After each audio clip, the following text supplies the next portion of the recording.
selama ini ya? Iya, kadang nagih hutang itu malah nagih ibu kita. Padahal kan Sejak kapan ibu gue punya hutang?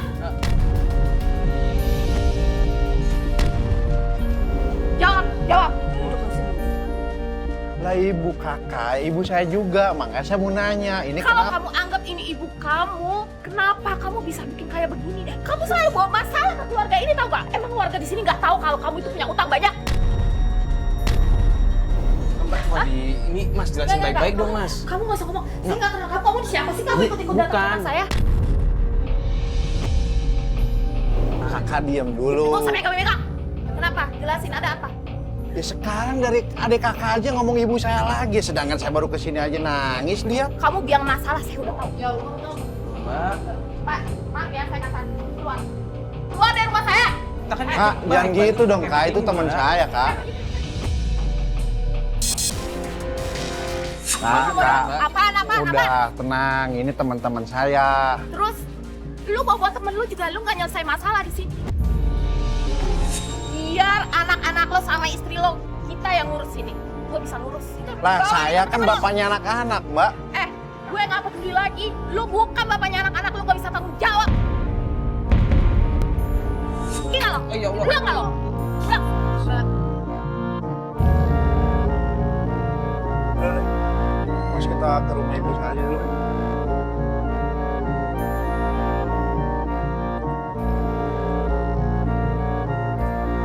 ya nggak mungkin dong Mas kalau misalnya Mas nggak ngerti apa-apa. Tadi buktinya istri sama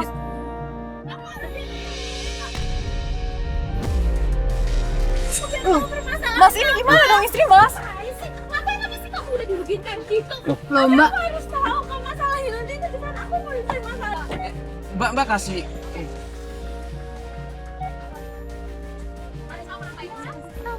adik Mbak tuh udah berkeluar. Ya udah.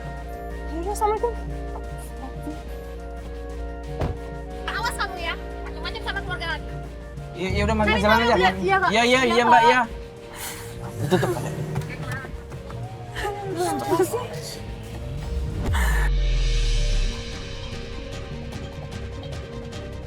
Mas Lutfi jelasin dong ini permasalahannya apa sih sebenarnya? Saya aja bingung ini istri saya ngapain. Perasaan Tadi udah ngusir, dia udah maki-maki saya. Ini permasalahannya udah sebesar ini terus Mas masih bisa bilang bingung. Ya kan saya udah bilang, saya jujur. Ibu saya nggak mungkin punya utang. Tapi kenyataannya nagih itu nagih ke rumahku, nagih utang ibu kamu. Tuh, ini Masnya pasti nutupin sesuatu deh. Entah Masnya yang punya utang atau malah Ibu Mas yang punya utang. Mas jujur deh sama kita, sebenarnya ada apa sih? Sekarang kita ke rumah ibu saya, minta penjelasannya. Saya nggak mau ngejelasin ke Mas di sini.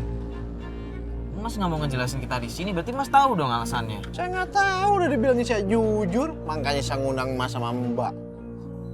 Mas, Ya udah sekarang kita ke rumah ibu Mas, kita dengar penjelasan dari ibunya Mas ya.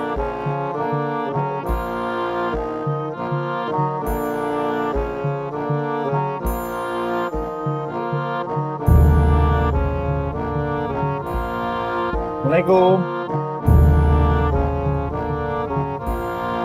Ibu. Saya mau nanya sama ibu. Minta kejujuran dari ibu. Tolong jawab pertanyaan saya, ibu. Ibu yang ngajarin saya harus jujur. Ibu benar punya utang apa tidak? Tolong bu, jawab bu. Saya kesini bawa teman saya. Ini istri saya juga nggak tahu nih, marah-marahin ibu lagi yang disalahin.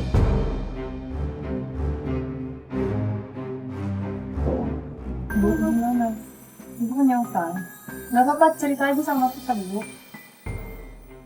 Siapa tahu kita bisa bantu ibu kan? Si ibu ditanya gengeng kepala.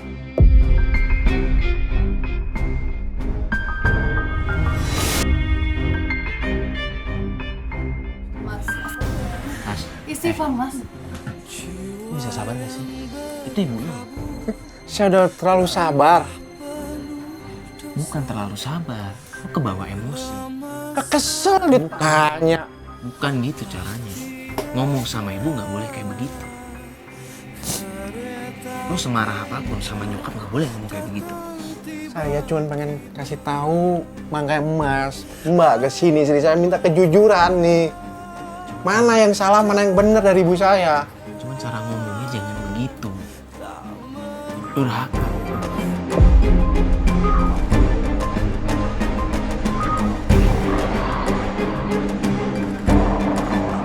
Astagfirullah. Sampai kapan kesabaran saya ini? Saya udah bingung. Di sana salah, di sini salah. Makanya ini ngomong baik-baik, nanya sama ibu baik-baik. Udah, jangan dikte saya aja, udah. Mendingan bubar aja semua dah.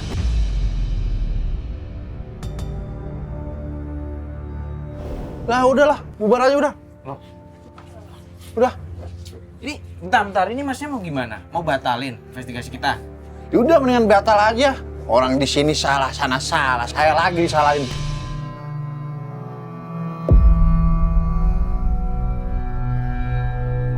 Maaf, beneran.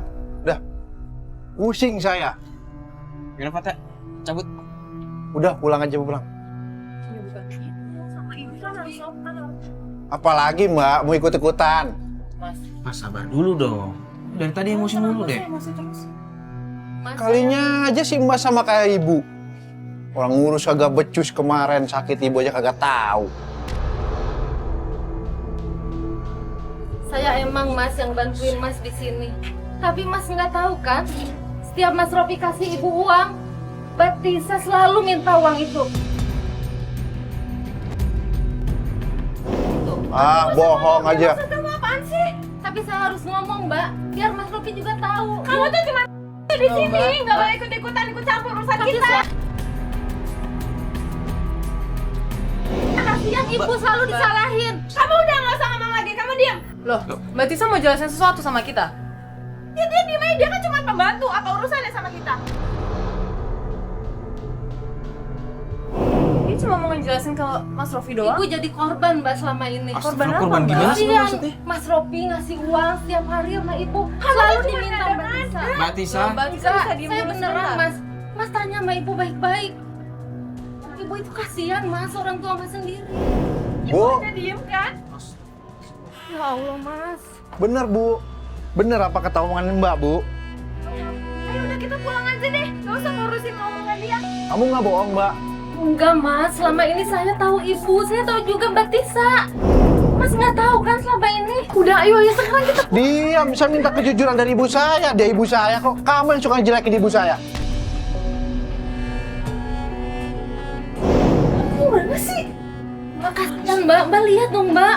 Mbak juga punya orang tua kan Mbak. Kamu berisik banget sih, bawel banget. Ibuku aja habis dicaci maki, emang kamu tahu ceritanya? Kamu jangan sok tahu deh. Ya Allah, Mbak. Mbak. Mbak Tisa, Mbak Mbak Tisa. Mbak Tisa. Diam kamu itu. Apa yang dibilang si Mbak? Kamu tahu apa buat ibu? Semua ibu lagi yang dibelain. Kamu tuh nggak tahu perasaannya aku kayak gimana. Ya wajar dong kalau misalnya anaknya ngasih kayak uang dan apalah untuk ibunya. Gak bisa gitu, tapi semuanya ibunya terus yang dibelain. Emang dia nggak punya anak, nggak punya istri? Aja semuanya ibu kan yang Kamu dibelain nyalain ibu saya lagi, ibu saya lagi. Ibu saya ngelahirin saya. Tapi kan saya juga istri kamu. Ya sekarang istri saya mah nomor 2, ibu saya yang penting. Kamu terus aja belain ibu, kamu nggak pernah belain aku. Ibu saya nyuruh saya jujur lah, kamu nggak pernah jujur. Malah begini si Mbak yang ngasih tahu ke saya. Yang bohong siapa? Kenapa kau fitnah ibu saya? Itu kan mertua kamu, ibu kamu sendiri. Mbak Tisa, ini kenapa sih harus kayak gini, Mbak? Saya cemburu. Kenapa suami saya lebih pentingin ibunya dibandingin saya?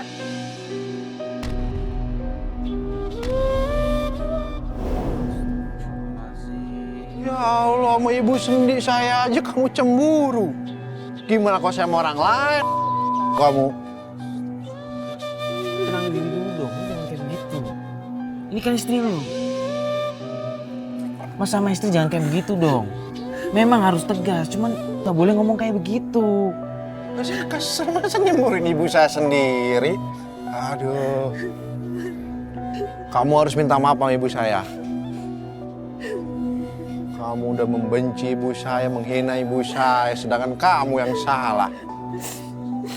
Kamu tuh lebih sayang sama ibu kamu. Mbak Tisa, sebagai istri nggak boleh kayak begitu Mbak Tisa. Ya bagaimanapun juga, mertua Mbak kan ibu dari suami Mbak. Oh, maafin ibu ya. Ibu cuma pengen ketemu cucu, Pi. Supaya Pipi jangan nahan ketemu cucu ya, Pi ya. Ibu udah maafin Pipi kok ya.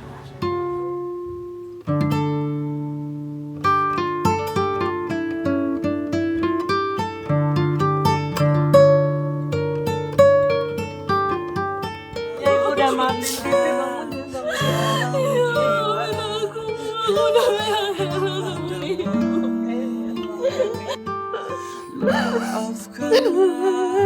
Bila hati tak sempurna Mas, Mbak, mohon maaf ya jadi begini. Ya nggak apa-apa Mas, kita juga minta maaf karena sebelumnya kita udah nuduh Mas yang enggak.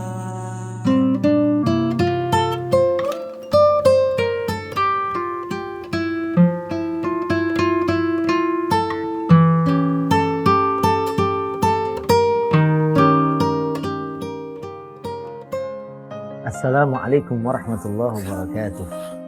Alhamdulillah wassalatu wassalamu ala sayyidina Rasulillah amma ba'd. Saudaraku, apabila ada seorang suami dia begitu berbuat baik kepada ibunya, sepatutnya seorang istri bersyukur karena memiliki suami yang berbakti kepada ayah ibunya dan terutama ibunya. Suami dalam hal ini berarti menjalankan perintah Rasul Shallallahu Alaihi Wasallam supaya kita bergaul dengan ibu kita dengan cara yang baik. Dan Nabi sampai menyebut ibu itu 3 kali, ummuka, thumma ummuka, thumma ummuka. Baru kemudian abuka, baru kemudian bapak. Jadi berbahagialah para istri saat suaminya adalah orang-orang yang membahagiakan ibunya. Dan bukan justru malah mencemburui suami kita saat suami kita mungkin berbagi makanan, berbagi rizki, memberikan sebagian gajinya kepadanya. Percayalah bahwa itu akan mendatangkan keberkahan kepada rumah tangga Anda. Karena birrul walidain akan membuka rizki buat kehidupan suami istri. Nah ini yang pertama. Kemudian selanjutnya janganlah kemudian memfitnah ibu dari suami kita. Karena dia juga sudah menjadi orang tua kita. Dan perintah Allah Subhanahu wa ta'ala supaya kita berbuat baik kepada orang tua kita. Bahkan sampai disebut wa qada rabbuka alla ta'budu illa iyyahu bil walidaini ihsana. Sampai berbuat baik kepada orang tua itu digandeng dengan perintah beribadah kepada Allah Subhanahu wa ta'ala. Apalagi kalau kemudian memfitnah. Apalagi fitnahnya fitnah keji. Bahwa orang tuanya punya hutang, padahal dia sendiri yang punya hutang. Ini adalah satu dosa yang berlipat, yang sepatutnya seorang istri memohon ampun kepada Allah, didahului dengan meminta maaf kepada mertua Anda. Saudaraku yang dimuliakan Allah Subhanahu wa ta'ala, hutang adalah sesuatu yang patut dibayar. Dan seorang walaupun dia meninggal syahid di jalan Allah Subhanahu wa ta'ala, dosanya diampuni kecuali dain, kecuali hutang. Dan orang yang paling disuka oleh Rasulullah adalah yang segera membayarkan hutangnya, tidak menahan-nahan, karena ini menjadi penyebab terhalangnya seseorang masuk surga. Mudah-mudahan kita semua dibebaskan dari segala kezaliman, segala kealpaan, ya, hutang, atau berbuat buruk kepada orang tua kita atau mertua kita, sehingga kita akan menjadi orang yang dicintai oleh Allah dan Rasulnya. Assalamualaikum warahmatullahi wabarakatuh.